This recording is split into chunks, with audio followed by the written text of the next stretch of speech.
Olá pessoal, a paz de Cristo a todos. Vamos aqui a mais um vídeo com a ajuda de Papai do Céu, se assim ele quiser e nos ajudar. Eu já fiz 3 vídeos falando de Jesus em Hebreus 1, né? Eu só uso ali os 6 primeiros versículos, fazendo uma análise e fazendo a tradução do texto grego. Só que teve um termo que ali eu fiquei de fazer um vídeo após, e possivelmente farei outro além desse que eu estou fazendo aqui, falando a respeito ali do termo protótokos, que na nossa versão vem como primogênito, que deveria ser escrita protogenes, só que esse termo não existe no grego. Como esse termo é traduzido como primogênito, nós acabamos usando a nossa ideia com o conceito que nós temos aqui atualmente acerca do qual é a ideia que nós temos de primogênito. Só que quando você vai para a história antiga, o que era o primogênito, especialmente na cultura hebraica, né? Você vai estudar essa ideia de primogênito, de modo que o primogênito ele tinha direito dobrado de herança, pelo menos em Israel. Porque segundo eles era o vigor da pessoa, já que na cultura hebraica não tinha essa ideia de masturbação. Então a pessoa, quando chegava a casar, antigamente em Israel, casava-se com 40 anos. Então o primeiro contato que ela tinha com a mulher, como o seu espermatozoide estava ali bem maduro, né? Terminava que aquele primeiro espermatozoide que era expelido do homem, entendeu? Aí nascia o seu vigor, segundo eles, vigor. Então, além de ser como se fosse o seu primeiro filho, o seu todo vigor que já estava ali acumulado durante toda aquela idade, tinha outros conceitos que era aquele que via antes. Um deles é aquele que veio antes. Daí o termo princípio. Tanto é que geralmente quando os pais estavam na velhice, ou então quando o pai morria, quem assumia a família era o protótokos, ou o primogênito, porque ele passava a ser o Rosh. O que é Rosh? Rosh quer dizer cabeça. Interessante que lá em Gênesis capítulo 1, no texto hebraico, está escrito lá Bereshit, porque Reshit e Rosh quer dizer justamente isso, cabeça. Desembocadura é o que vem antes. Sabe como a garrafa, o que a garrafa tem em cima? A boca. O que é que o recipiente tem em cima? A boca, o princípio. Sabe? Antes de tudo tem o cabeça. Só que interessante que em Hebreus diz que Jesus, aqui no versículo 6, e quando de novo introduz o protótokons, ou o protótipo, que nós sabemos na nossa versão como primogênito, para a habitação permanente, que na sua versão está como muito, então protótipo, primogênito. Tem um termo aqui em Colossenses, no capítulo 1, versículo 5, onde disse que ele, Jesus, é a imagem do Deus invisível. E o primogênito, ou na verdade, o princípio de toda a criatura. Aí vem a pessoa que não crê na divindade de Jesus e diz que ele é o primogênito, com essa ideia que nós temos humana, atual, não no tempo que foi escrito, que foi desenvolvido esse termo. Diz assim, não, se ele é o primogênito, então ele é a primeira criatura. Só que essa palavra imagem, no grego, não sei se vai dar para ver você aí na internet, aqui você que está no Face, esse termo aqui, ó, que se lê eikon. Esse termo aqui, ó. Eikon. Eikon, que nós chamamos aqui de ícone. Eikon, que nós chamamos aqui de ícone, né? Qual a ideia desse termo eikon? Quer dizer, semelhança derivada. Semelhança derivada. Também pode ser traduzida como imagem, representação e manifestação. Ou forma essencial e substancial. Literalmente, essencialmente e absolutamente, é a perfeita representação do arquétipo ou do protótipo. E o termo protótokos, de onde vem protótipo em português, é traduzido na versão como primogênito. Aqui o termo, ó, protótokos. Eu vou fazer um vídeo mostrando o texto grego, que aí fica mais fácil do que aqui. Tá vendo aqui? Protótokon. Esse termo aqui. Pi, Rho, Ômega, Tau, que parece o nosso T, O, Tau, O, K, O, S. Protótokos, que na nossa versão é como primogênito. Espera aí. Se eikon, ou imagem, em Colossenses 1,15, a palavra ícone ou imagem, ela é literalmente a semelhança derivada do protótipo, ou também como imagem, representação ou manifestação, forma essencial e substancial do protótipo, que quer dizer essencialmente e absolutamente a perfeita expressão e representação do arquétipo, que é o protótipo. Se Jesus é a imagem do Deus invisível, ou seja, é o protótipo é a imagem do protótipo, e Deus é protótipo, então Deus também é uma criatura? Entendeu como é a importância da gente não apenas repetir o que a gente aprende e passar para outra pessoa sem averiguar a base, a solidez? É como alguém que compra uma casa, que quer levantar outros andares naquela casa, e aí começa a construir. Não sabe como foi feita aquela fundação e começa a construir a casa dele em cima daquela outra casa que ele não sabe como é que está a fundação. E se aquela fundação não tiver solidez? Se aquela fundação não suportar os andares que você levantar em cima, o que vai acontecer com você e com sua família? Então, gente, nós precisamos fundamentar, ver o fundamento da fé que nós vamos seguir, para depois a gente, de averiguar a fundação, ver se a gente precisa fazer uma nova fundação, fazer uma nova análise, fazer uma nova investigação, para ali fazer um fundamento sólido e construir a nossa vida em cima. É isso que Jesus fala lá em Lucas capítulo 6, a partir do versículo 46. Por que vocês me conclamam dizendo, ó Senhor, e não faz o que eu vos mando? Todo aquele que vem até mim, escuta essas palavras, aí você vai ver lá. É só ler Lucas capítulo 6, a partir do versículo 46. No versículo 39 desse Lucas 6, ele pergunta, pode o cego guiar o outro cego? Não terminarão ambos caindo no buraco?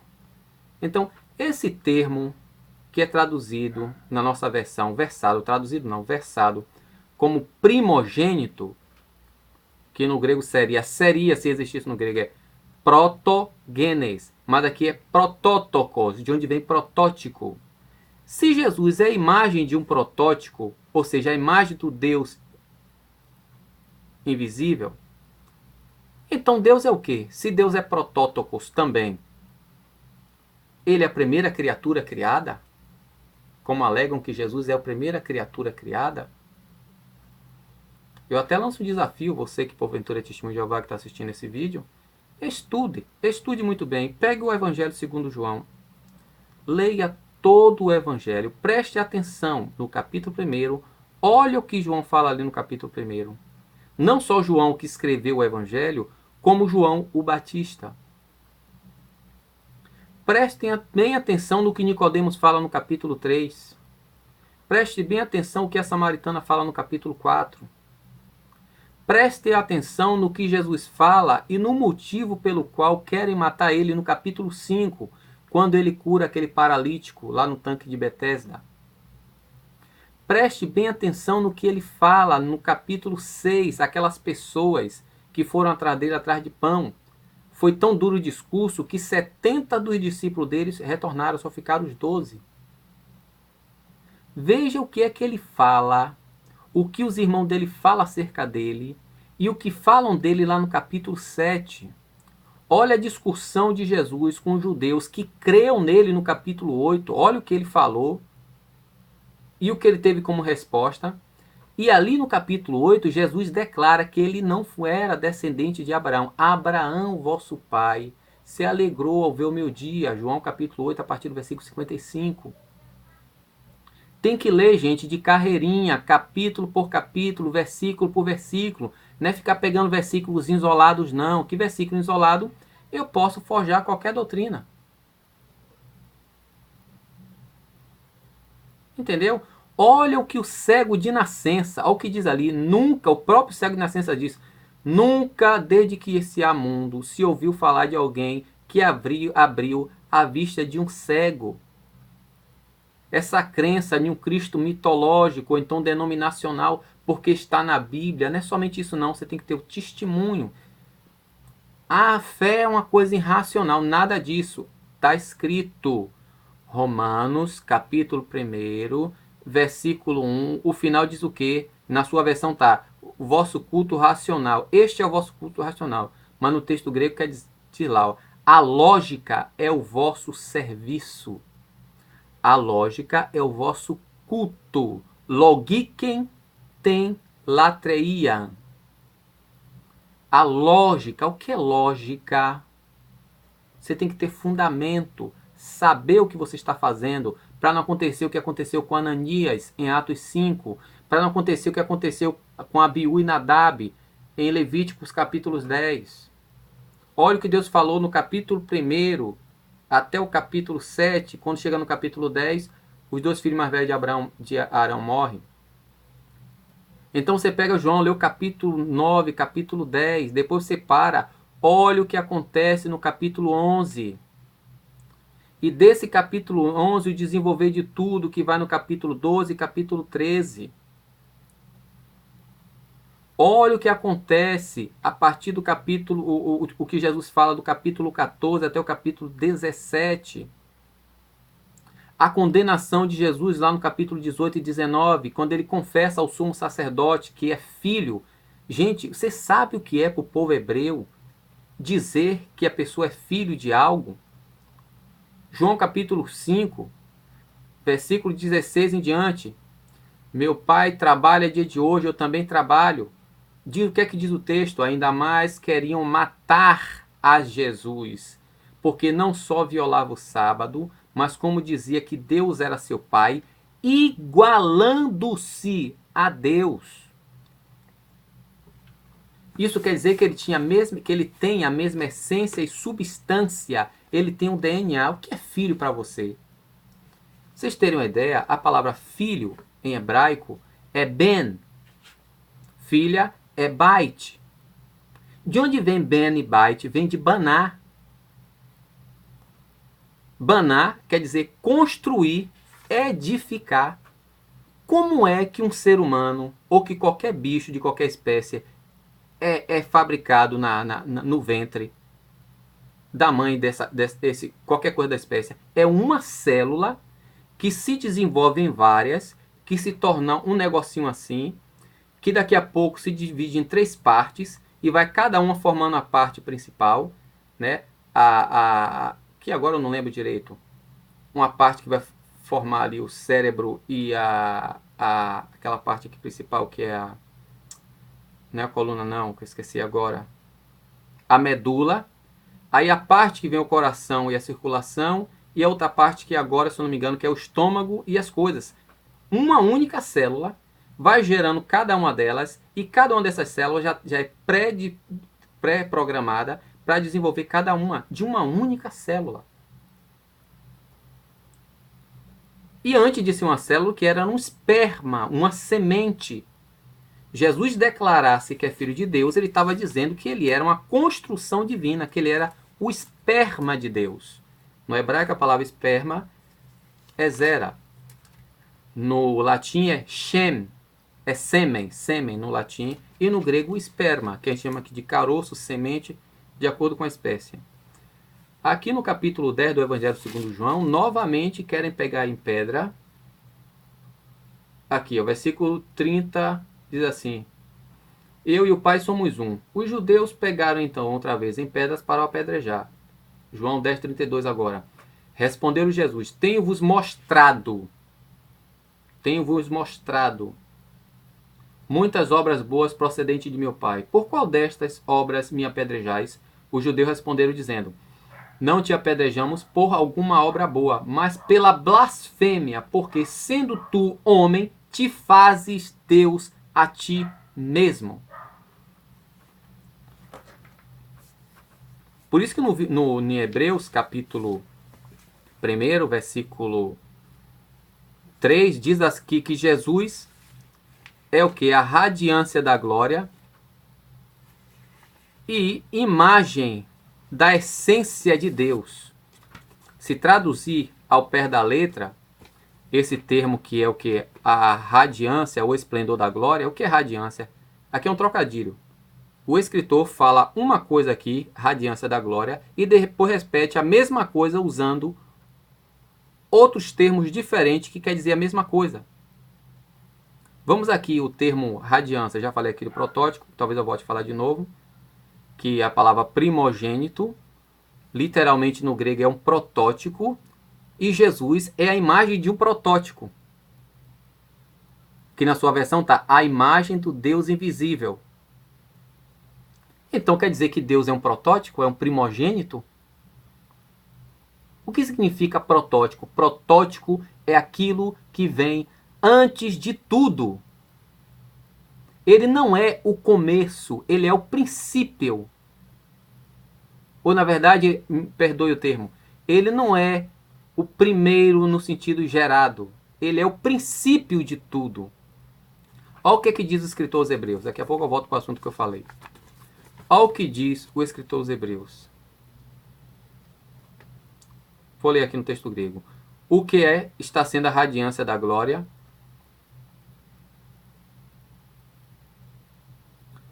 E a reprodução exata da substância ou natureza dele, sustentando todas as coisas na palavra do poder dele, purificação ao fazer dos pecados, sentou-se à direita da majestade nas alturas, tão grande... Não é esse aqui não. Esse aqui não, versículo 2, versículo 2. É aqui, isso mesmo aqui, ó. Versículo 2. Em relação ao último dos dias, destes últimos dias, falou a nós no Filho, o qual designou herdeiro de cada coisa que existe, e por meio do qual fabricou, produziu as existências. Aqui na sua versão está como mundo, não é mundo. Eu já mostrei em outro vídeo, é aionas. Esse termo aqui, cadê? Aionas, que é o plural de aion. Que eu devo postar um vídeo aí que eu já fiz. Aionas, que é o plural de aion. Aqui, ó. Lê esse daqui para lá, que aqui está ao contrário. Ó. Aionas. Aionas pode ser versado como eras, séculos. Entendeu? Mundo também. Existências ou realidades.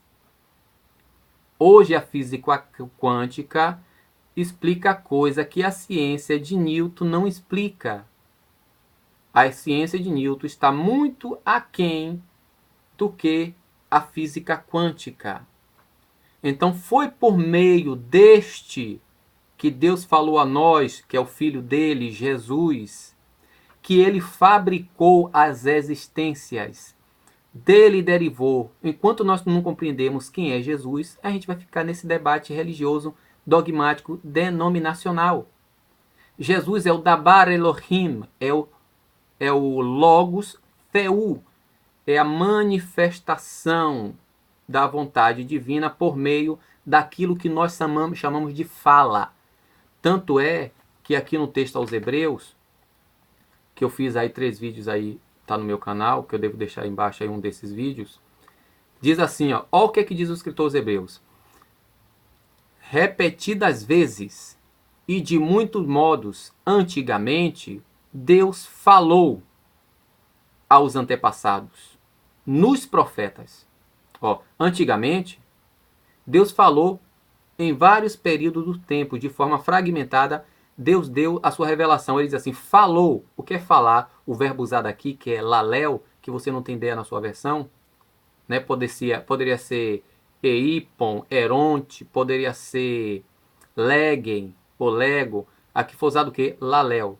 Laléu fala da atitude de algum tipo de ser usar todos os órgãos da fala, tudo aquilo que ele usa para falar. Se for um passarinho, ele vai usar o que? O bico dele, a língua, o movimento certo da língua, de acordo com o tipo de canto, se for chamar, se for cantar, se for de acasalar. Aí se for um leão, vai usar os seus órgãos da fala, a boca, a língua, a faringe, a laringe, o pulmão, os músculos, para se expressar com outro tipo de leão ou leoa. Então, cada ser vivo tem a sua forma de se comunicar com o som, usando os órgãos da fala para se comunicar com outro da sua espécie. Diz que Deus, nos profetas, usou os órgãos da fala dele, dos profetas, entendeu? Usou de forma inteligível para comunicar aos antepassados dos hebreus a vontade dele.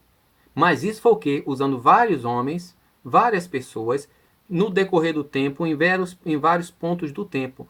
Em relação a esse últimos dos dias, diz aqui, em relação a este últimos dos dias, que na sua versão está nestes últimos dias, está bem diferente, em relação a este último dos dias, falou de novo usando o termo que fala de alguém que usa todos os órgãos da fala para se expressar de forma inteligível e perceptível a quem ouvir, no Filho.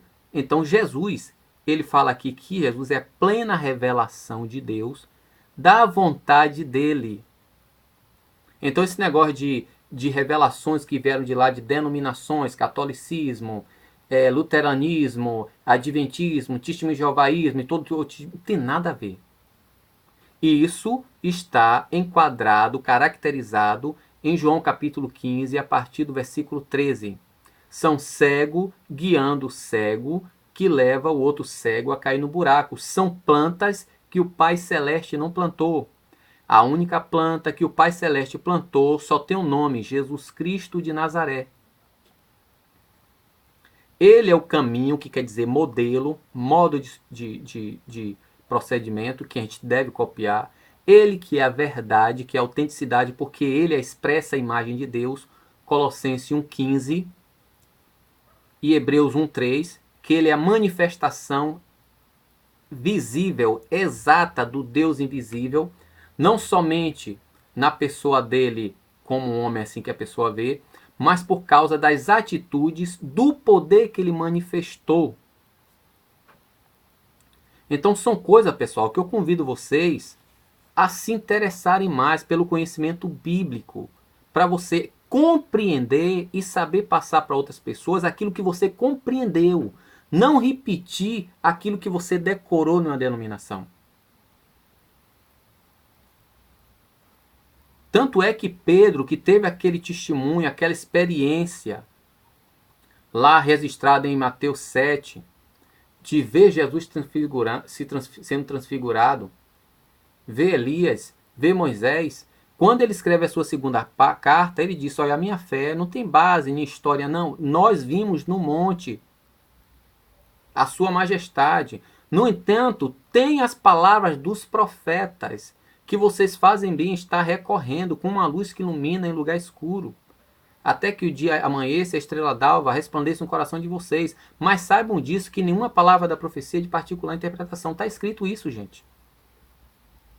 Então as pessoas só fazem frequentar templos, ficar lá repetindo, né, todo dia a mesmo tipo de coisa, não se aprofunda a compreender aquilo que eles dizem que está seguindo para saber se é ou não. E aí, não, isso aqui é a revelação de Deus, isso aqui é o que agrada a Deus, eu estou fazendo a obra de Deus. Sim, do seu jeito. Ah, mas hoje tem religião e igreja para tudo quanto é gosto. Sim, mas a única que Deus estabeleceu, que nem religião é, a única vontade de Deus é Jesus. Já viu o que é que diz Romanos capítulo 8, versículo 29? Aqueles que ele chamou, Deus predestinou. O que Deus predestinou, ele escolheu a fim de que fôssemos segundo a imagem do Filho dele. Amém? Então, para você que pensa que o termo primogênito é essa ideia que você tem, não tem nada a ver. O termo que fala lá em Hebreus 1:5, vou aqui ser mais rápido, sucinto, que já vai fazer 30 minutos, que diz lá que Jesus é o quê? Hebreus capítulo 1, versículo 3, diz que Jesus é o esplendor da glória. O que é esplendor? Esplendor quer dizer radiância, refulgência, que expressa a natureza do Pai, ou seja, tudo o que Deus é em sua natureza e ações é manifesto em Cristo. Filipe, quem vê a mim vê o Pai, João 14:9. Então, literalmente, esse reflexo literal, palpável, aquilo que nossos olhos vimos e ouvimos, se eu não me engano, 1 João capítulo 1. Aí ele diz lá que é a radiância da glória. Aí glória é uma repetição da mesma ideia de radiância. Mas tem alguns significados um pouquinho diferentes, que diz o quê? É aquilo que alguém presume ou imagina. É uma ideia explicativa. Esse tipo de termo de glória fala de quê? Fala do senhorio, da honra, do esplendor e da exaltação que se faz em relação àquilo, ou seja, a mesma honra, a mesma glória e o mesmo esplendor que você considera o Pai, você deve considerar o Filho. Entendeu? Porque como ele é o reflexo, a manifestação, o que é o esplendor na verdade? O esplendor é aquela explosão que acontece quando dois polos se chocam e causa uma radiância, uma explosão. E aí você vê a manifestação ali daquilo que acontece. Quanto maior é a potência da energia dos polos, maior será a explosão e mais longe vai não só o estrondo, como a percepção, ou pelo tremor, ou pelo som da coisa. Às vezes a pessoa não escuta a explosão, mas sente o tremor, ou então da luz que se emite. Nós temos aqui um exemplo que é o Sol. Às vezes aqui ninguém está ouvindo aqui o som, a explosão que está ocorrendo nesse instante no Sol. Mas amanhã, pela manhã, a partir das 5:30 da manhã mais ou menos, você vai sentir, você vai ser atingido pela luz, pela glória que é emitida de lá da explosão que está acontecendo lá no Sol. Aí depois diz que Jesus também é o quê? É a imagem da sua... Deixa eu ver aqui como é que está na nossa versão.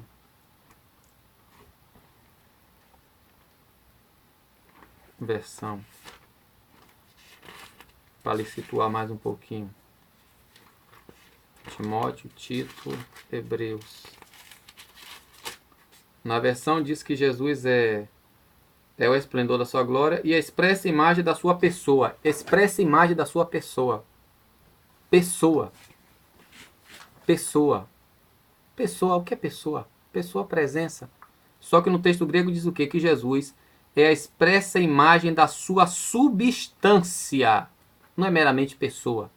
Essência do extrato. Jesus é a impressão, a reprodução exata do extrato de Deus, da substância divina. Interessante que a palavra reprodução exata, em português, é caráter. É aquilo que o pai e a mãe têm que imprimir no filho, até os 7 anos de idade. Eu e você, que tiver filho, deve imprimir o que você quer que o seu filho seja, para que quando ele cresça, seja de acordo com aquilo que você imprimir. Não adianta você entregar o seu filho para uma creche ou para outra pessoa fazer o seu trabalho e depois você querer imprimir outra coisa em cima. Porque aqui, ó, tá vendo? Se eu escrever outra coisa aqui em cima, o que é que vai acontecer? Vai ter um borrão, porque eu já imprimi nesse papel que estava em branco. Entendeu? Então Jesus é a impressão ou a reprodução, é a estampa exata da o quê? Da substância e da essência do Pai. Deus é o protótipo de Cristo. Então quer dizer que Deus também é uma criatura? Que o Pai é uma criatura?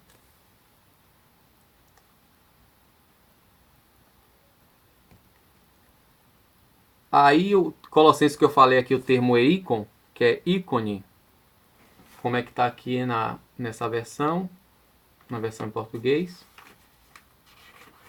Já vou adiantar que já está em 31 minutos. Colossenses capítulo 1, versículo. É a imagem, está só como imagem. Só que o termo ídolo também é imagem. Só que o que é imagem ídolo? Ídolo é uma imagem meio embaçada, como um fantasma. Algo que você vê assim, mas não tem a ideia exata do que é. Como se fosse uma coisa turva, uma sombra. Algo que você vê, mas não consegue perceber o que é. E o termo que usa aqui, que na nossa versão está como imagem, é ícon. O que é ícon? É a representação e a manifestação do protótipo. É a forma essencial e substancial do protótipo. Literalmente, a representação visível que corresponde à original. O que é que diz o contexto?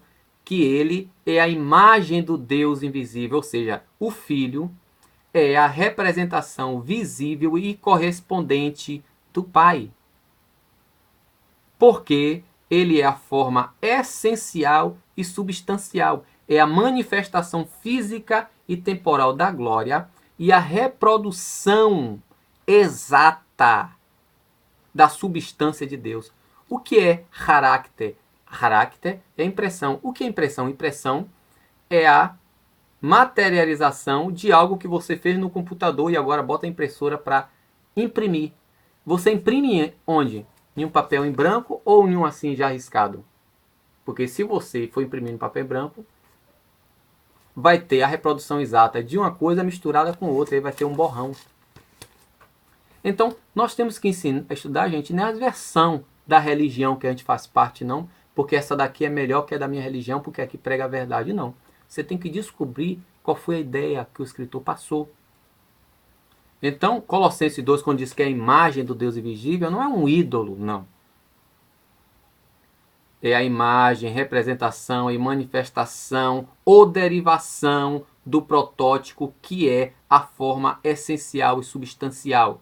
Representação visível que corresponde ao original.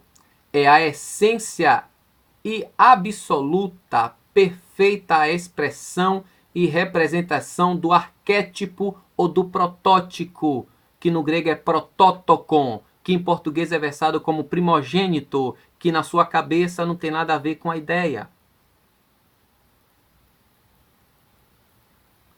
Ele é a imagem do Deus invisível, Colossenses 1,15. A semelhança derivada do Pai. Quem vê a mim, Felipe, vê ao Pai. Há tanto tempo eu estou com vocês e vocês não conhecem. Amém, gente? Aqui tá bom. Que também eu tenho que deixar para você despertar sua curiosidade e pesquisar, gente. Não acredite em nada que eu estou lhe falando. perca um pouquinho do seu tempo. Tenha um pouquinho mais de dedicação pelas Escrituras se você de fato quer ser discípulo de Cristo. Porque hoje em dia as pessoas são discípulas da denominação e pensa que está sendo discípula de Cristo, que nem no tempo dos fariseus, dos saduceus, dos essênios, dos zelotes. Aí a lei de Moisés de pouca, mas o coração estava longe. Leia, quando acabar aqui esse vídeo que eu vou desligar, Mateus 15, que você vai saber o que eu estou falando. Compare Mateus 15 com João 15. Compare lá, Mateus capítulo 15, do 1 até o 14, e pegue João capítulo 15. Você vai ver. Existe a planta que o Pai Celeste não plantou, que será arrancada, que são as denominações. E tem a videira verdadeira, que é Jesus. Você vai fazer parte de quem? Vai continuar fazendo parte de quem? Amém? Deus nos abençoe e nos ajude. A paz, uma boa noite e uma boa semana de trabalho.